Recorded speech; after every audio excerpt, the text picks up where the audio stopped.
Good morning, student. Subject OC, chapter number 4, Organizing.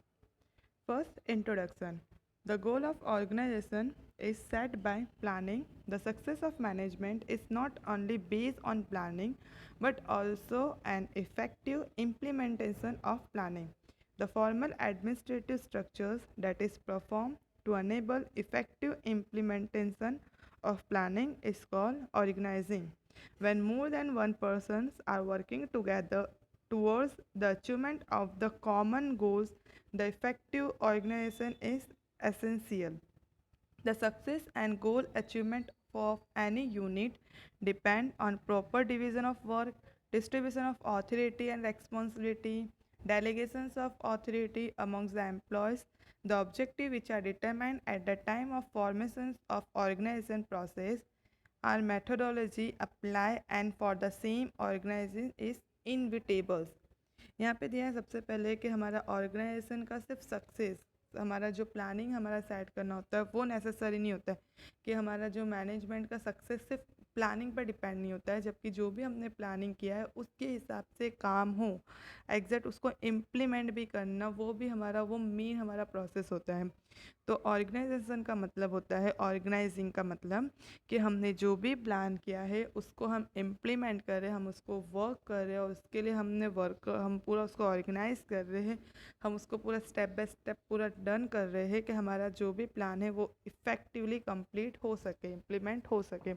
उस process को हम बोलते हैं ऑर्गेनाइजिंग। यहाँ पे हमें मीनिंग ऑफ ऑर्गेनाइजिंग दिया है। इन जनरल वर्ड में है the structure form in order to enable delegation of authority and responsibility towards the people effect actively engage for common goals in organizing का मतलब होता है कि वो स्ट्रक्चर जो हमने फॉर्म किया है जिसमें हमने ऑथोरिटीज़ को डेलीगेट किया, मतलब हमने डिस्ट्रीब्यूट किया सबको अपनी जो जो सबका पावर है वो हमने दिया है, किसकी क्या रेस्पॉन्सिबिलिटी, किसका क्या काम है वो हमने पूरा बांटा है, डेलीगेट किया है सारे लोगों के बीच में, कि हमारा जो गोल है कॉमन गोल वो हम जो भी है वो कंप्लीट कर सकते हैं, उसके टूवर्ड्स हम वर्क कर सकें।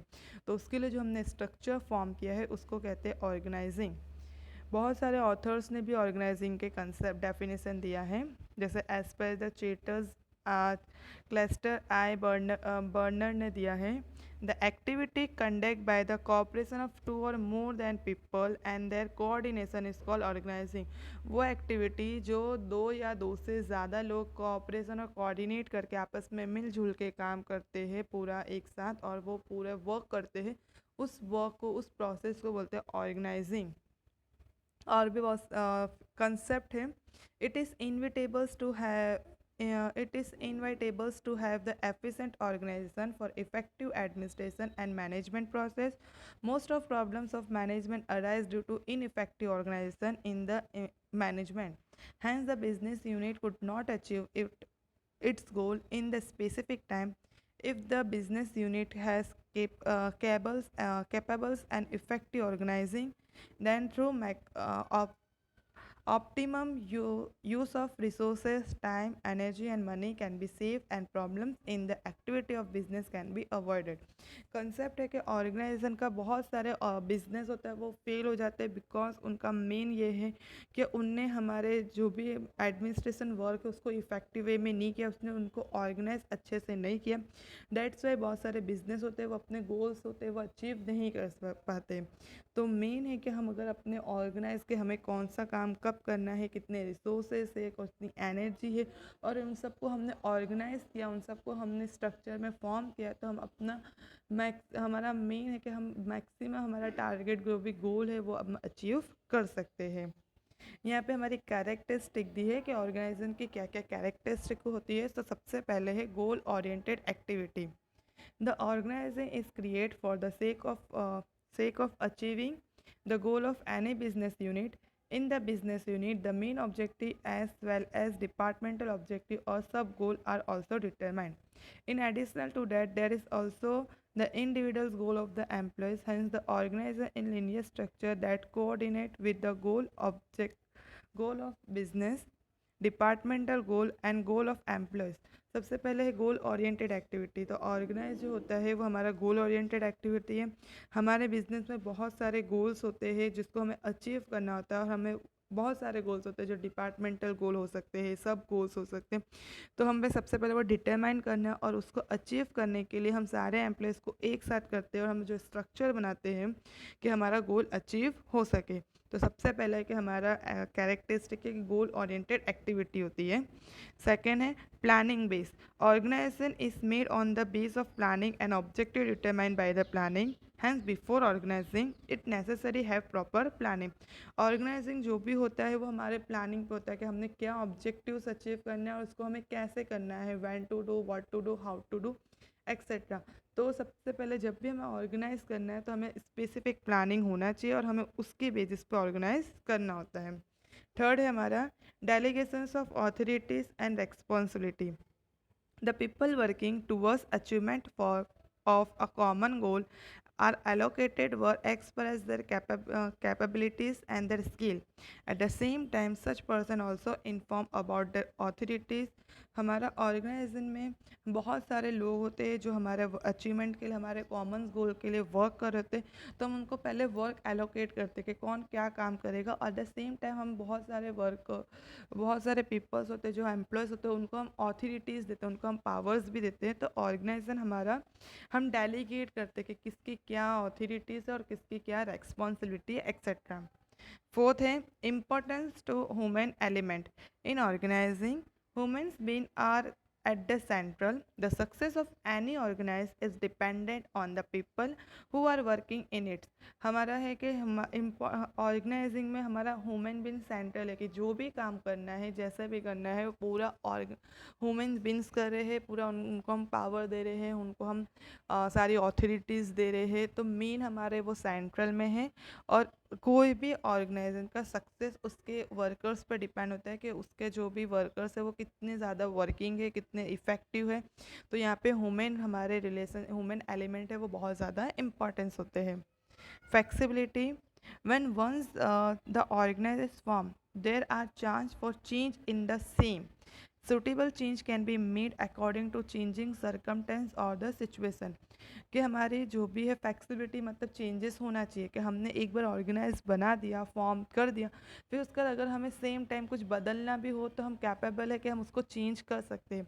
वो फिक्स नहीं होना चाहिए, वो अकॉर्डिंग टू द सिचुएशन सर्कमटेंस के हिसाब से हम उसको आगे पीछे चेंजिंग कर सकते हैं। तो वैसे हमारे ऑर्गेनाइज होना चाहिए।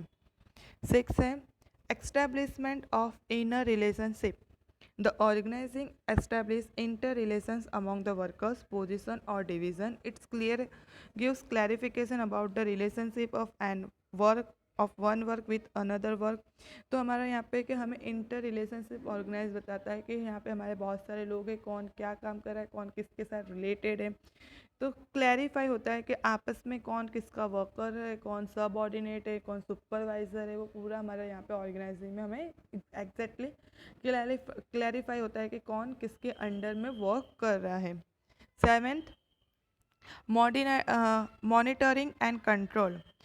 Monitoring controls and coordination are the basic requirement for any organize. कोई भी ऑर्गेनाइजेशन के लिए मॉनिटरिंग कंट्रोल्स करना बेसिक होता है, बेसिक रिक्वायरमेंट होता है।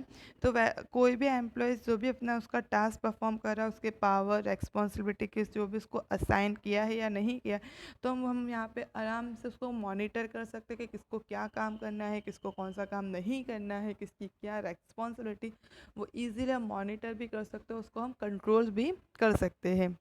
8 है group activity. In an organization many peoples work together from the accomplishment of the common goal. The organization provide effective structures to them so that the group activity can be conduct. हमारा organisation में बहुत सारी activity साथ में की जाती है क्योंकि हमको गोल अचीव करना है। तो वो सारे लोग जो होते हैं साथ में जो एक्टिविटी करते हैं तो वो एक साथ कनेक्ट होकर कर रहे, तो ये हमारी ग्रुप एक्टिविटी होती है। एंड लास्ट है 9th है control administrative structure. Organization is a particular kind of a control administrative structure in any business unit. Rules and controls are required in order to define relationship the same form in organization. Organization जो होता है वो हमारा administrative जो structure होता है उसको आराम से कंट्रोल कर सकते हैं, क्योंकि जो भी रूल्स है जो भी कंट्रोल्स है वो बिजनेस में आराम से हो सकता है जब हमको ये क्लियर हो कि कौन किसके अंडर काम कर रहा है, कौन हमारे मैनेजर है, कौन हमारा सब ऑर्डिनेट है, और उसको फिर कंट्रोल करना वो बहुत ही हमारे लिए बेसिक हमारा रूल्स डिवाइड करना वो ईजी हो जाता है कि किसके क्या रूल्स फॉलो करना है, उसको कौन से रेगुलेशंस फॉलो करने हैं एक्सेट्रा। तो ये हमारा था कैरेक्टरिस्टिक के ऑर्गेनाइजेशन की क्या क्या कैरेक्टरिस्टिक होते हैं। Now step for the process of organization के हमारे प्रोसेस क्या है कि हमें ऑर्गेनाइजेशन कैसे पूरा फॉर्म करना चाहिए। The formulation of organization is the scientific process according to the Peter F. Drucker. The lack of the proper formation of organization can not sustain for long time, hence the unit is slowly destroyed. It is through ensuring proper step for formation of organization that the functional relations are established in a proper manner which should be done properly. हमारा यहाँ पे कि हमें organisation का scientific process होता है जिससे हम पूरा ऑर्गेनाइजेशन को फॉर्मुलेशन करते हैं, मतलब पूरा फॉर्मेट बनाते हैं। पीटर एफ डकर ने कहा है अगर हमने प्रॉपर ऑर्गेनाइजेशन को सही से फॉर्मेट नहीं किया, मतलब उसका फॉर्मेशन सही से नहीं किया, तो हमारा ऑर्गेनाइजेशन लॉन्ग टाइम तक नहीं चलेगा, वो अपने आप यूनिट जो होगा वो स्लोली डिस्ट्रॉय मतलब वो ख़त्म हो जाएगा। तो इसके लिए बहुत ज़रूरी है कि हमें जो भी हमने ऑर्गेनाइज फॉर्मेट किया है वो हम प्रॉपर वे से करें, हम साइंटिफिक मेथड से करें और फिर हम डिसाइड करें कि हमारा स्ट्रक्चर क्या है। तो सबसे पहले हमारा होता है clarification of objectives. Before formation of organization structure, it is necessary to have the clarified defined goals and its proper understanding. The main and the sub goals should be properly interpreted and also the basic of which organization is formed. कि हम जब भी organisation form करें तो उससे पहले हमें कि हमारा क्लैरिफाई होना चाहिए कि हमारा और गोल क्या क्या है, गोल हमारा क्या है और हमें उसको कैसे अचीव करना है, ये हमें प्रॉपर अंडरस्टैंड होना चाहिए। मेन हमारा गोल्स क्या है, हमारे सब गोल क्या है, हमें कैसे उसको अचीव करना है, फिर हमें ऑर्गेनाइजेशन को फॉर्म करना है। तो सबसे पहले हमारा क्लैरिफिकेशन ऑफ ऑब्जेक्टिव होना चाहिए कि हमें क्लैरिफाई होना चाहिए कि हमारा ऑब्जेक्टिव्स है क्या रियल में। सेकंड है हमारा list of function. After having clarified defined goal with the help of organizing structure, the list of work to be done is prepared. At the time of preparing such the list, it is ensured that not a single task is left or it repeated and specific care is taken for the same.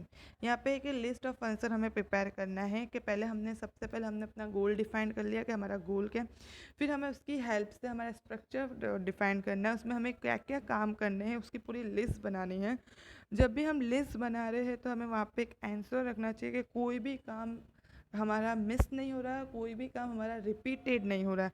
जो हमारा हमें मतलब हमें इसमें ध्यान देना है, special care करना है कि हम पूरी लिस्ट एकदम परफेक्ट बनाएं, एकदम सही से बनाएं कि हमारे सारे वर्क उसमें कवर हो और रिपीटेड ना हो। थर्ड स्टेप हमारा होता है departmentation of function. Once the list of the function is prepared, the work area similar in the nature are classified and similar functions are the placed together. Then a division of work is done accordingly. Work is defined as per as the purchase area, sales area, account area, etc. And their work division and specification is plan. हमारा है कि एक बार हमने list बना ली सारे function की, फिर हमने एरिया हमें डिसाइड करना है। अब सिमिलर टाइप्स के जो जो काम है, एक जैसे काम है, उन सबको हम एक साथ टुगेदर मतलब मर्ज करें। अलग अलग डिपार्टमेंट के काम अलग अलग, जैसे कि फॉर एग्जांपल हम एरिया डिवाइड करें कि परचेज से रिलेटेड जो भी काम है उसको हम सारे एक साथ डिवाइड करें और उसका हम अलग डिपार्टमेंट बनाएं जो होगा परचेज डिपार्टमेंट। वैसे ही सेल्स के रिलेटेड हम अलग पूरा डिपार्टमेंट बनाए कि सेल्स कितना करना है, उसमें हमारा कौन से प्राइस हो गए, हमें कैसे डिस्ट्रीब्यूट करना है एक्सेट्रा, तो उसका हम अलग डिपार्टमेंट बनाए। उसके लिए हमारा अलग पूरे सारे वर्क को हम वर्क टुगेदर करें कि कौन से काम करना, उसकी एक लिस्ट पूरी तैयार करें और फिर उसका हम अलग से एरिया बनाएं। तो हम यहाँ पे क्या है अकॉर्डिंग टू हमारे वर्क के हिसाब से हम सबके डिपार्टमेंट बना रहे, सबके अलग अलग डिपार्टमेंट बना रहे, एरिया डिवाइड कर रहे हैं कि उसके हिसाब से हम हमारा काम को डिवीज़न ऑफ वर्क कर सकते हैं इजीली। फिर उसके बाद हमारा है to determine departmental positions and ability. Once when the work is departmentalized properly, the tasks have to proper person to handle the responsibility are created as per positions and ability are planned accordingly. For example, cell officer for sales department at the same time the sub post or the category for personal can to be appointment. फिर हमारा एक बार determine हमने कर दिया कि हमारे कौन से फंक्शन हमने एरिया डिसाइड कर दिया, उसके बाद हमारा मेन है कि हमारा प्रॉपर जो भी हमारा उस हिसाब से जो उसके लिए पर्टिकुलर पर्सन जो उसके हिसाब से उसकी स्किल उसकी कैपेसिटी के हिसाब से हम उसको वो वाले वर्क असाइन करें। जैसे कि हमने सेल्स डिपार्टमेंट बनाया है तो हम वहाँ पे सेल्स ऑफिसर को असाइन करें जो वो सारे डिपार्टमेंट को बहुत अच्छे से संभाल सकता है। उसके बाद हमारा है the delegation of power and responsibility. Division had divisional head, the subdivisional head and the skill based head are finalized, and then all the heads should be given proper power and responsibility so that they can perform their work well. In addition to that, clarification should be done for each personal post. यहाँ पे है कि एक बार हमने division departmental कर किया, फिर हम सारे हेड डिसाइड करें और जो भी हमारे हेड है जो भी उसकी स्किल है उस हिसाब से हम फाइनलाइज करने के बाद एक बार हमने हमारे हेड फाइनलाइज कर लिया कि कौन कौन मेन हमारे रहेंगे, उनको उनकी रिस्पॉन्सिबिलिटी और पावर असाइन करें कि वो अपने काम अच्छे से परफॉर्म कर सकें। उनको वो सारी क्लैरिफाई करें कि उनकी क्या पोस्ट है, उनको क्या काम करना है, उनकी क्या रिस्पॉन्सिबिलिटी है और वो आराम से अपने काम अपने पावर और रिस्पॉन्सिबिलिटी को यूज़ करके परफॉर्म कर सके। देन उसके बाद 6 स्टेप है establishment of inter relationship. After the proper distribution of work and delegation of power and responsibility among different departmental personnel, the formation of interrelationship should be made clear. हमारा हमने सारा distribute of work कर दिया, हमने delegation of power और responsibility कर दिया, हमने डिफरेंट डिफरेंट डिपार्टमेंट बना दिए। फिर उसके बाद हमारा ये डिसाइड करना कि कौन किसके साथ क्या रिलेशनशिप में है वो क्लैरिफाई करना चाहिए कि कौन सा डिपार्टमेंटल हमारा है जिसकी क्या पावर है, क्या रिस्पॉन्सिबिलिटी है, कौन किसके साथ सेंट्रलाइज है, कौन किसके साथ डिसेंट्रलाइज है, वो क्लैरिफाई करना हमारा यहाँ पे ज़रूरी है।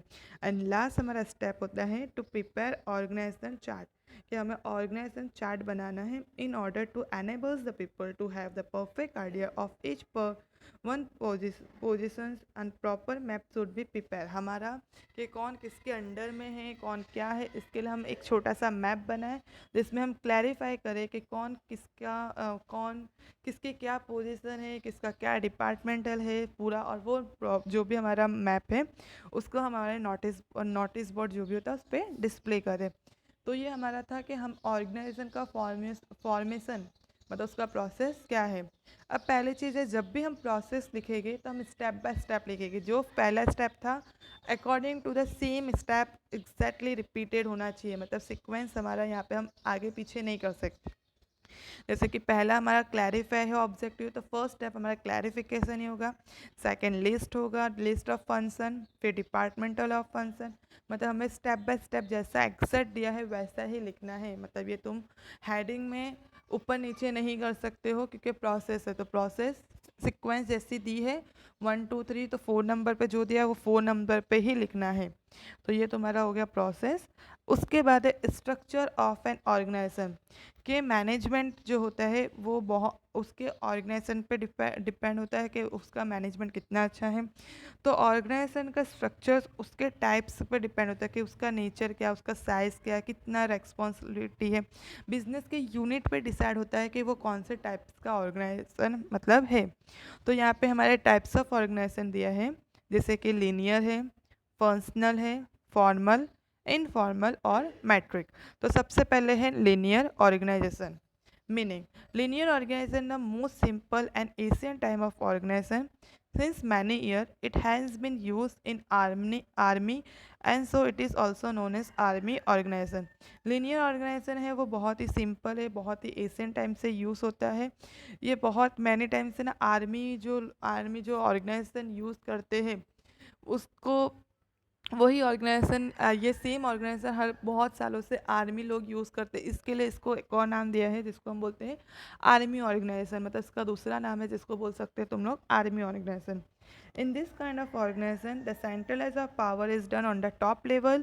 The distribution of power and responsibility is done in the straight line from top to bottom, as the distribution of power in the straight line from top to bottom is called linear organization.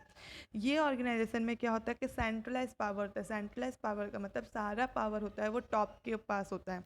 जो सबसे ऊपर होगा मतलब जो boss होगा सारा power उसके पास की सारी रेस्पॉन्सिबिलिटी, जो भी पावर लेना, जो भी डिसाइड करना है, जो भी फैसला लेना, वो सारा वो अकेला ले सकता है. और यहाँ पे क्या होता है, पावर टॉप टू बॉटम में आता है. जो सबसे ऊपर उसके सबसे ज़्यादा पावर, फिर उसके नीचे उसके पास थोड़ा कम पावर, और जो सबसे नीचे है उसके पास एकदम ही पावरलेस, मतलब उसको सिर्फ काम करना है. तो इसके लिए ये हमारा स्ट्रेट लाइन में होता है टॉप से लेके बॉटम में. इसके लिए इसको हम लीनियर ऑर्गेनाइज मतलब लाइन ऑर्गेनाइजेशन बोल सकते हैं. Each employees is answerable to his or her superior.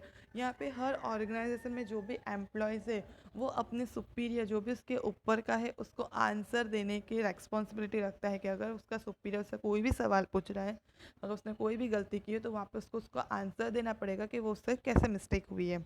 अब इसका फॉर्मेशन कैसे होता है, तो in this type of organization entire business unit is clarify and different department. सारे पूरी एंटायर बिजनेस जो भी यूनिट है उसको हम क्लासीफाई करते हैं डिफरेंट डिफरेंट डिपार्टमेंट में. हम एरिया डिवाइड करते हैं, सेपरेट डिपार्टमेंटल हेड अपॉइंट करते हैं, और जो भी डिपार्टमेंटल हेड होता है वो आंसरेबल होगा अपने सुपीरियर हेड को. जो भी उसके ऊपर का हेड होगा उसको वो आंसरेबल होगा. और फिर हम ये डिवीज़न ऑफ यहाँ पे रेस्पॉन्सिबिलिटी उसको हम डिवाइड नहीं करते, उसके वर्क के हिसाब से हम सारे वो डिपार्टमेंटल, यहाँ पे हम बहुत सारे डिपार्टमेंट बनाते हैं. इसके लिए इसको डिपार्टमेंटल ऑर्गेनाइजेशन भी कहा जाता है.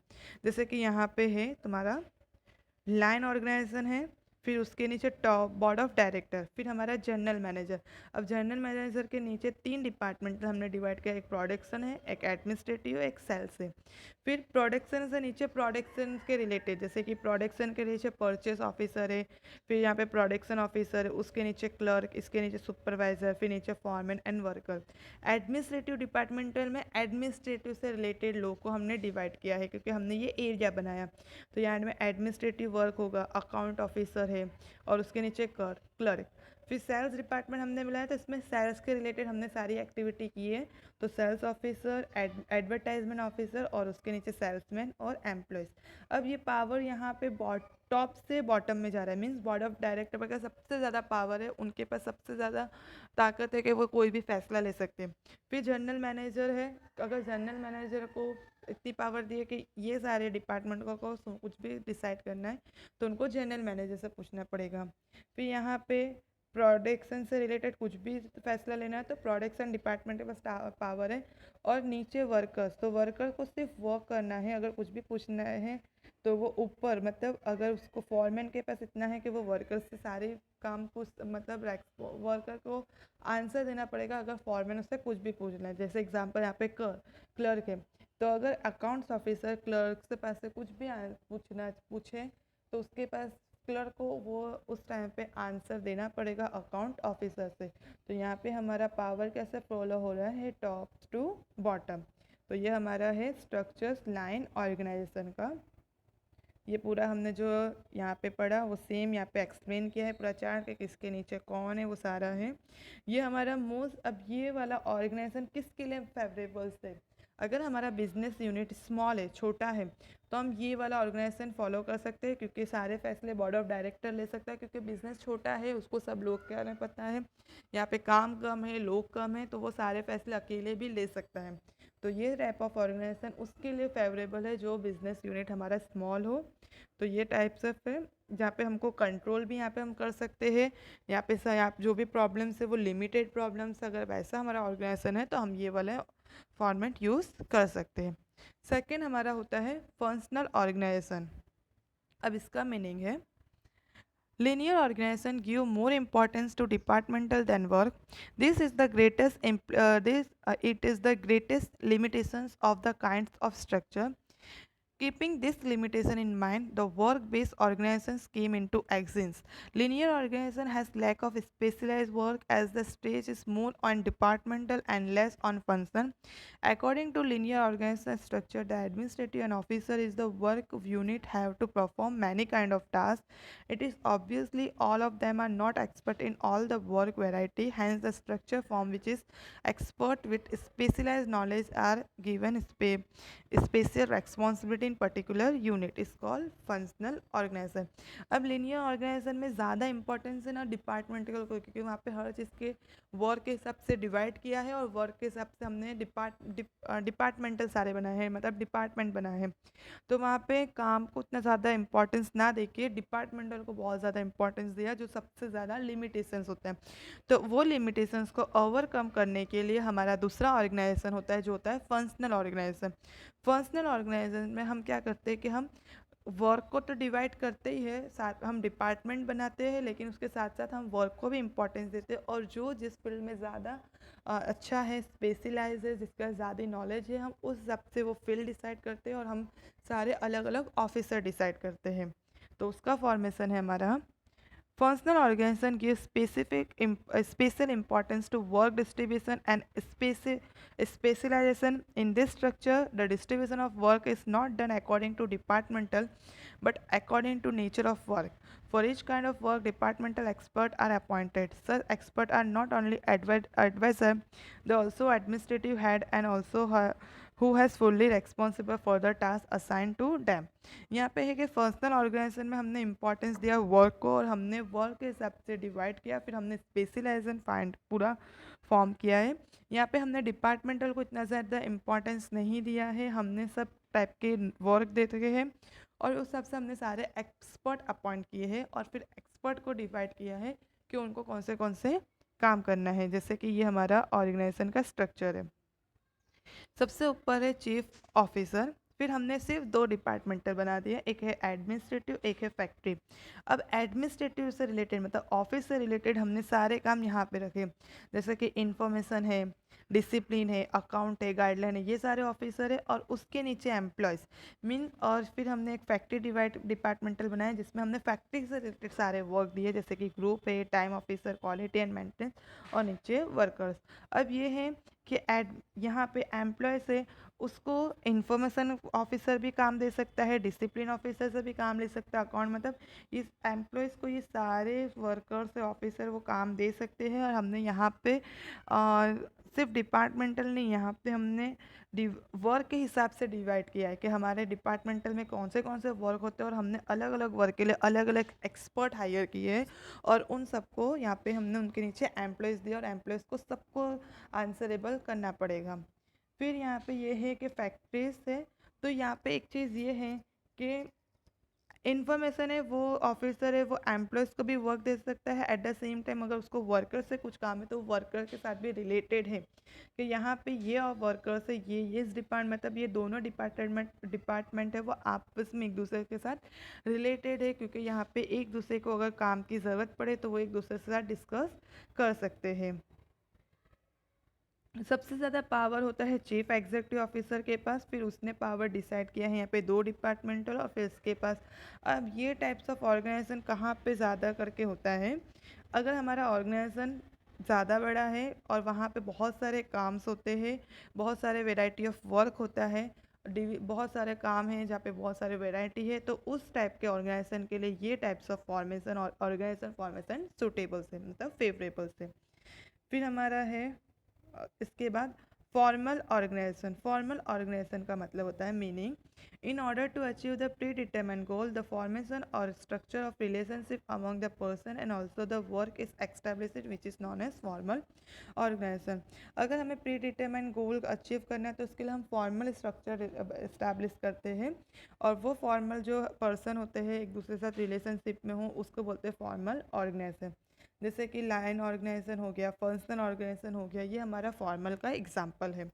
अब यहाँ पे हमारा कैरेक्टरिस्टिक क्या है, तो सबसे पहले तो फॉर्मल स्ट्रक्चर है, मतलब कंटिन्यूस फॉर्म में होगा कि हमें अपना जो भी डिज़ायर है गोल है उसको अचीव करना है।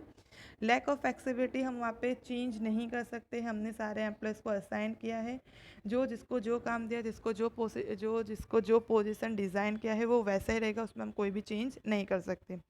डेलीगेशन ऑफ पावर, हमने पावर डेलीगेशन किया है टॉप टू बॉटम, मतलब ऊपर के पास सबसे ज़्यादा पावर, नीचे के पास उससे कम पावर। लास्ट साइज है, बहुत बड़े साइज के लिए ये फॉर्मल ईजी हो सकता है।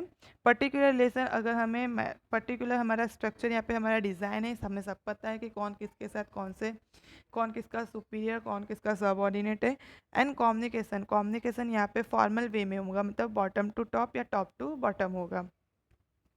इनफॉर्मल ऑर्गेनाइजेशन, इनफॉर्मल ऑर्गेनाइजेशन होता है, informal organization is the internal relation form its own in order to provide contribution of some result achievement, formal without any formal planning। Informal मतलब वो ऑर्गेनाइजेशन जहाँ पे हमने इंटर मतलब आपस में मिलजुल के काम किया है, अपने खुद से हमने एक ग्रुप बनाया है और हम अपना जो भी हमारा रिजल्ट है, जो भी हमारा गोल है वो हम अचीव कर रहे हैं, लेकिन फॉर्मल वे से नहीं कर रहे, हम इनफॉर्मल वे से कर रहे हैं, तो वो होता है हमारा इनफॉर्मल। उसके कैरेक्टरिस्टिक है, सबसे पहले तो वो इनफॉर्मल स्ट्रक्चर है, मतलब वहाँ पे टाइप्स ऑफ स्ट्रक्चर होगा वो इनफॉर्मल होगा, वो हमने खुद डिसाइड किया है, हमने खुद फॉर्म किया है, हमने कोई भी फॉर्मली स्ट्रक्चर फॉर्म नहीं किया है। Second, based on human relation, this kind of structure है बेस्ड ऑन ह्यूमन, ये ह्यूमन रिलेशन पे बेस है, मतलब similar kind of feeling, interest, hobbies, उस टाइप का एक ग्रुप है, उन लोग सब ने मिलकर एक ग्रुप बनाया, स्ट्रक्चर बनाया है, मतलब ह्यूमन के रिलेशनशिप पे, जैसे लोग हैं उन लोग ने अपने टाइप्स के लोग के साथ एक ग्रुप बनाया, तो वो ह्यूमन रिलेशनशिप पे बेस है।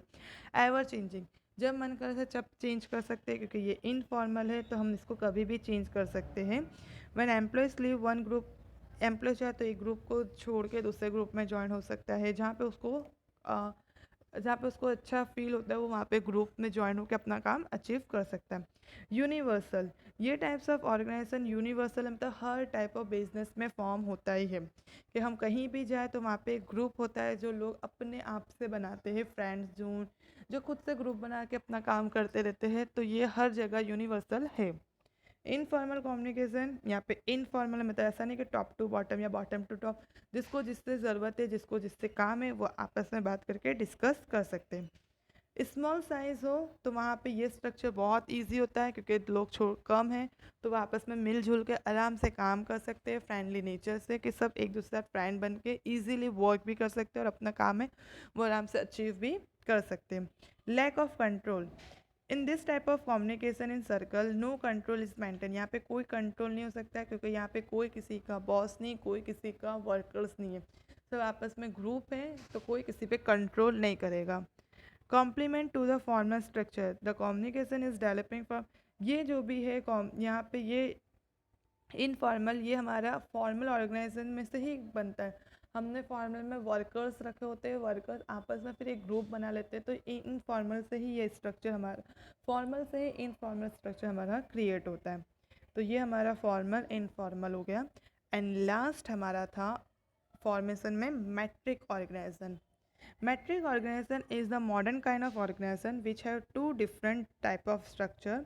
One is the simple kind of structure which form a part of decision making, and the second is the technical problem solution based is called the project structure.